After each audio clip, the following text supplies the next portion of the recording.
আজকের একটা অঙ্ক এনেছি, দেখো হাউ টু সলভ এক্স। অঙ্কটা হলো x two the power 4 is equal to 2 two the power x. এইখান থেকে আমরা কিভাবে এক্সের মান বের করব, দেখো কিভাবে করছি।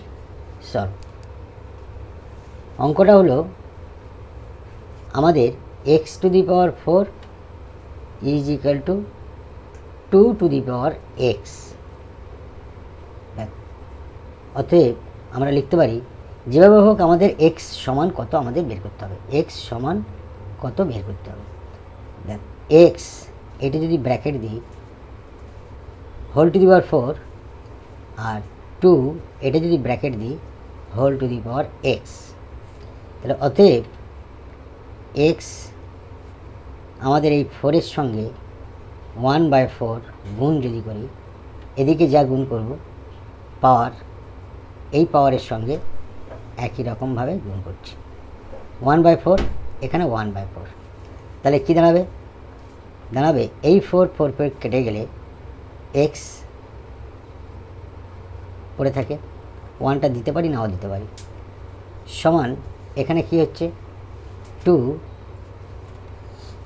এক্স টু দি পাওয়ার 4। এইবারে দেখো আমাদের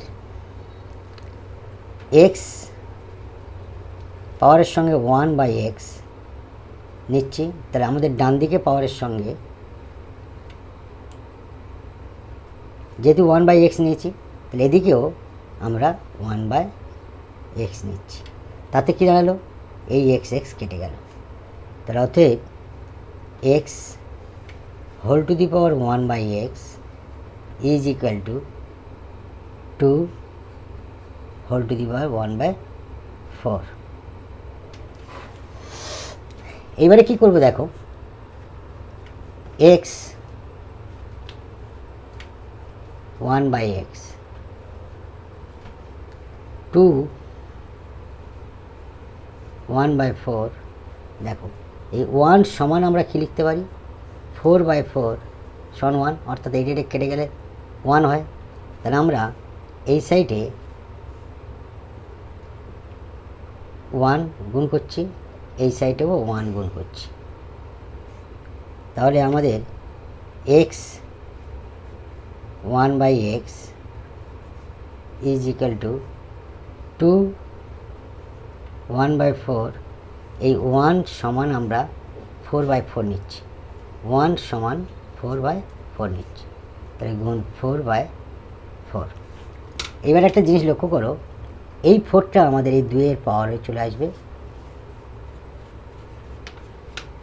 তাহলে কী দাঁড়াবে? X whole to the power x 1/x is equal to 2, এই 4টা চলে আসলে 2 টু দি পাওয়ার 4, বাইরে থাকছে 1/4 আর এই 4 দুটো গুণ হবে।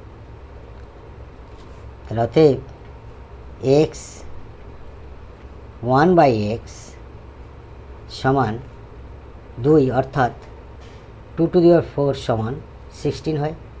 তাহলে এখানে 16 হোল টু দি পাওয়ার 1/4 গুণ করলে 16। তাহলে একটা জিনিস লক্ষ্য করে দেখো, এক্স সমান 16, 1/x সমান 1/16। তাহলে এখান থেকে আমরা কী লিখতে পারি? অতএব এক্স সমান 16। It will be answer. Thank you.